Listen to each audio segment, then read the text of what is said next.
तेज संगीत।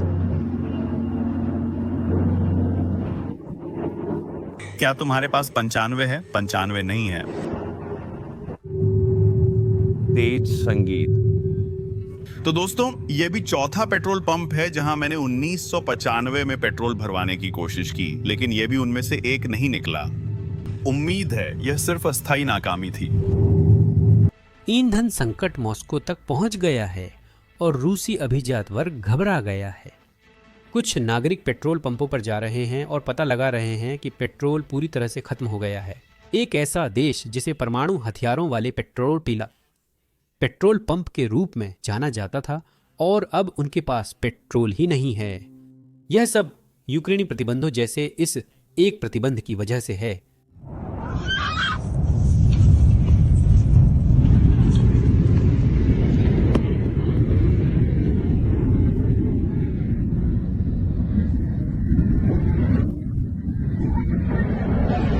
यह किसी फिल्म के सीजीआई जैसा लगता है, लेकिन यह रूसी हकीकत है। यह रूस की राइजोन रिफाइनरी थी जो मॉस्को से लगभग 180 किलोमीटर या 120 मील दक्षिण पूर्व में स्थित है। यह पुतिन की सबसे बड़ी रिफाइनरियों में से एक है, जो रूस की कुल क्षमता का लगभग 5% है। तो सोचिए क्या हुआ। यूक्रेन ने कुछ दिन पहले फिर से इस पर हमला किया, और ऐसा लगता है कि वह रिफाइनरी कुछ और महीनों तक बंद रहेगी। यहाँ कुछ सोशल मीडिया फुटेज हैं जिसमें यह रिफाइनरी जलती हुई दिख रही है। यह यूक्रेनी हमले की पुष्टि करता है।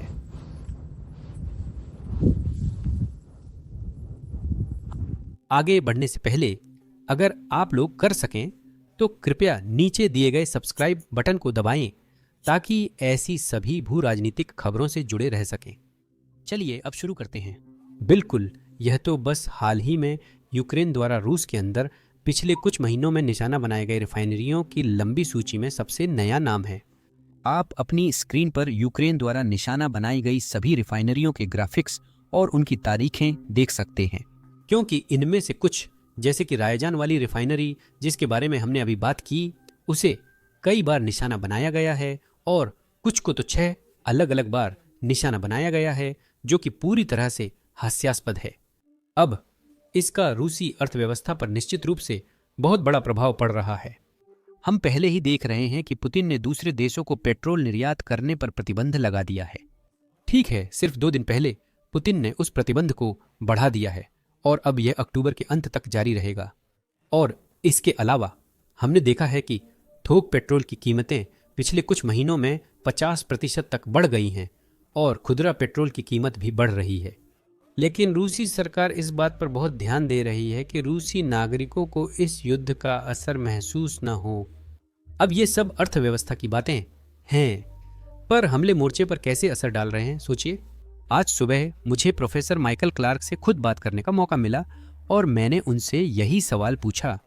उन्होंने ये कहा, यूक्रेन ऐसा मानता है कि उनके पास जीतने की एक रणनीति है, और उसमें रूसी तेल रिफाइनिंग क्षमता को निशाना बनाना शामिल है।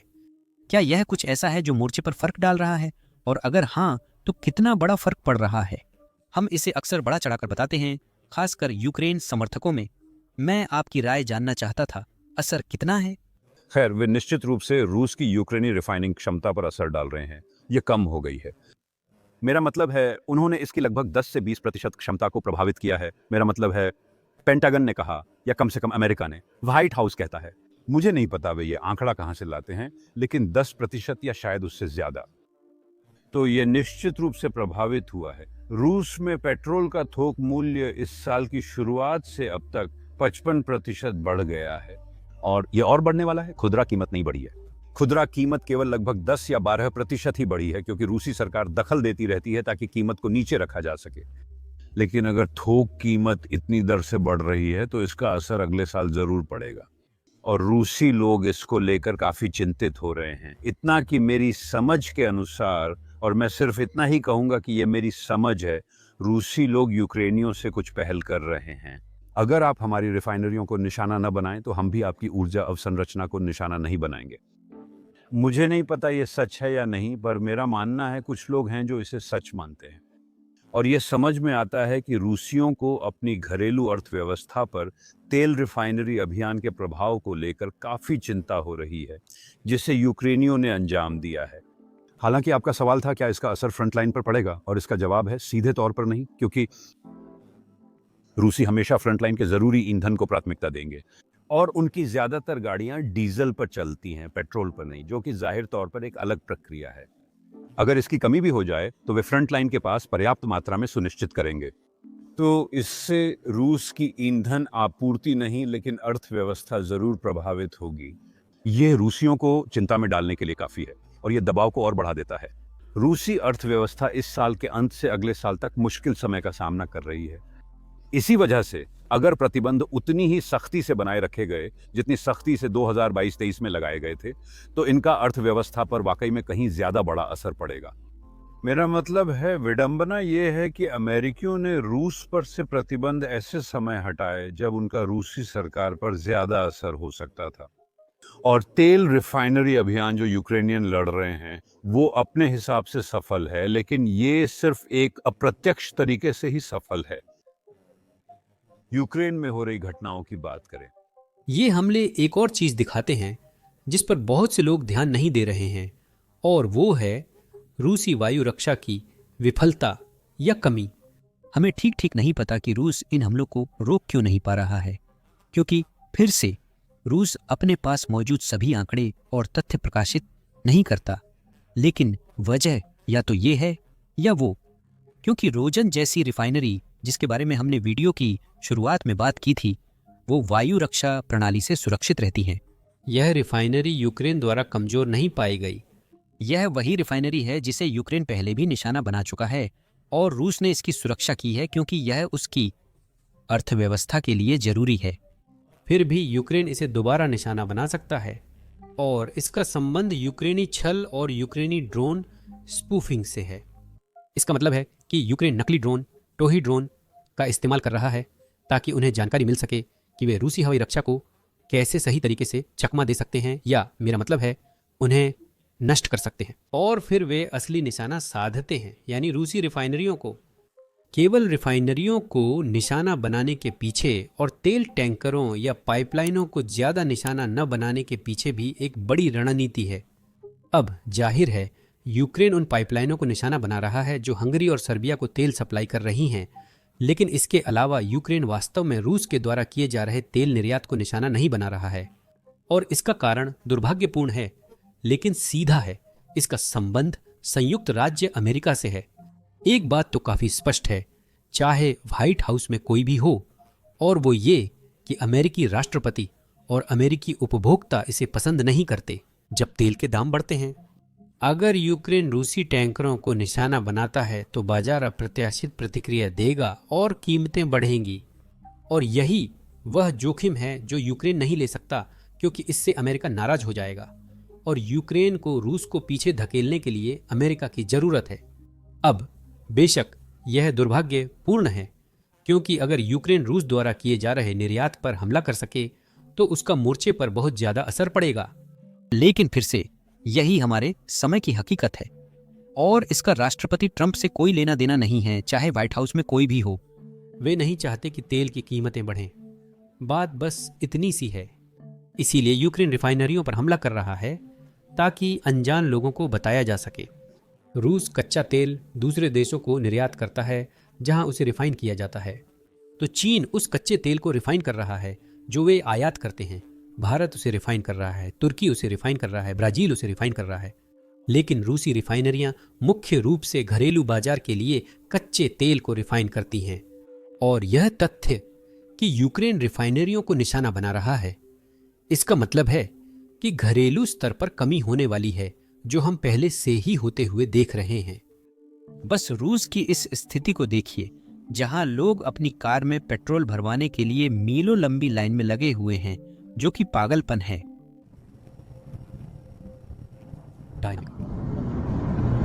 Pizdeets.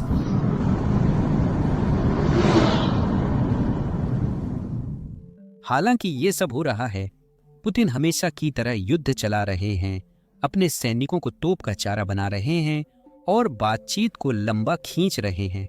इस सब का कारण सीधा है। रूसी नेता अपने नागरिकों को ऐसी चीज नहीं मानते जिसे उन्हें बचाकर रखना है।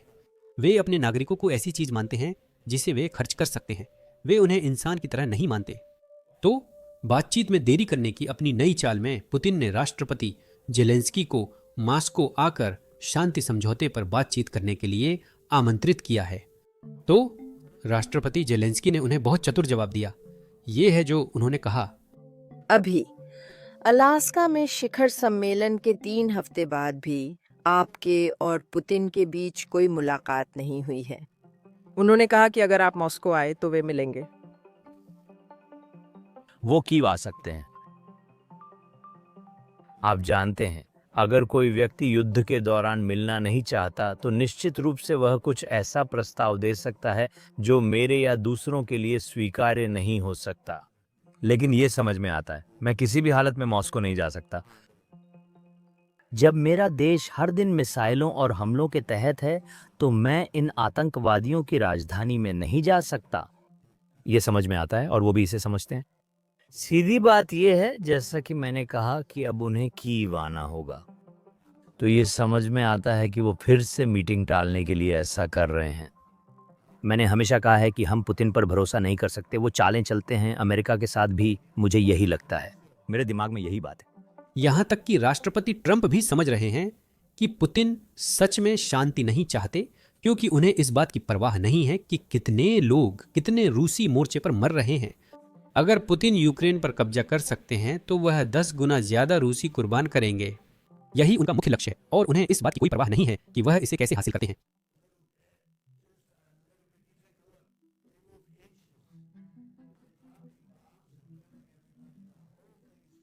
दूसरे विश्व युद्ध के बाद से ऐसा नहीं हुआ है। अब राष्ट्रपति ट्रंप ने कहा कि अगर पुतिन युद्ध विराम या बातचीत से शांति पर राजी होते हैं तो यूक्रेन को सुरक्षा गारंटी मिलेगी। ठीक है, चलिए सुनते हैं।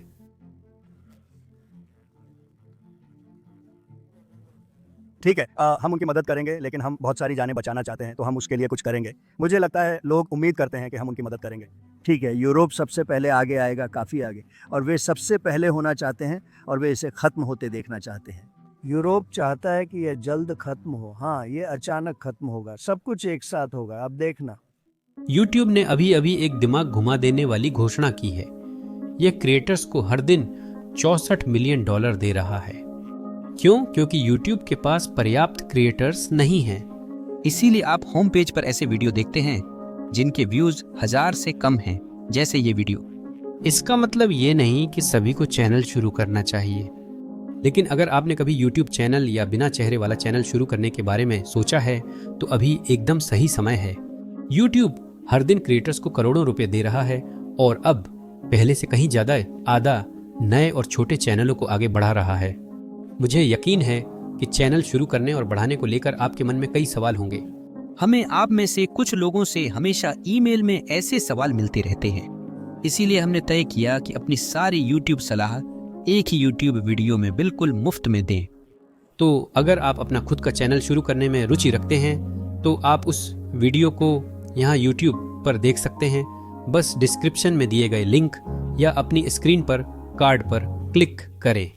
यह वही बात मैंने प्रोफेसर क्लार्क से भी कही थी, क्योंकि आखिरकार वह यूके में है जहां विलिंग गठबंधन शुरू हुआ था और उन्होंने कई मीटिंग्स की हैं।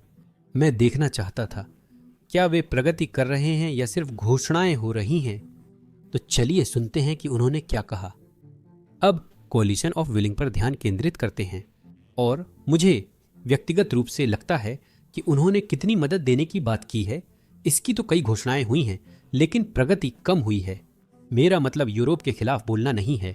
हमारे राष्ट्रपति भी यही कर रहे हैं। बहुत बातें हो रही हैं पर कार्रवाई नहीं हो रही। क्या आप भी इसे कोलिशन ऑफ विलिंग की तरह देखते हैं या सिर्फ मुझे ही लगता है? हाँ, नहीं, कॉलिशन ऑफ विलिंग अब ये कॉलिशन ऑफ वेटिंग बन गया है और ये एक ऐसा गठबंधन है जो बीच के खालीपन को भरने की कोशिश कर रहा है।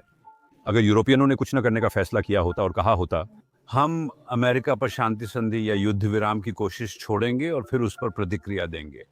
संयुक्त राज्य अमेरिका अपने यूरोपीय साझेदारों पर बहुत संदेह करता है और कहता है कि यह यूरोपियों का आम रवैया है वे कुछ नहीं करते, बस बैठे रहते हैं और सब हमारे ऊपर छोड़ देते हैं। अगर हमने भी कुछ नहीं किया होता तो हाल और बुरा होता।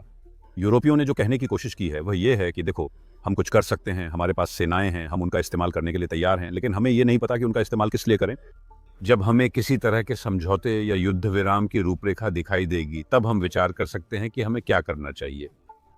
सेना को नल की तरह तुरंत चालू या बंद नहीं किया जा सकता, इसके लिए पहले से योजना बनानी होती है, खासकर जब सेनाओं को साथ लाना हो। इस मामले में कम से कम 25 देशों की बात है, जिसमें सिर्फ यूरोपीय ही नहीं बल्कि ऑस्ट्रेलिया और शायद न्यूजीलैंड, शायद जापान भी शामिल हैं। कुछ और देश भी हैं जो कह रहे हैं कि वे इसमें अलग अलग तरीकों से योगदान देंगे।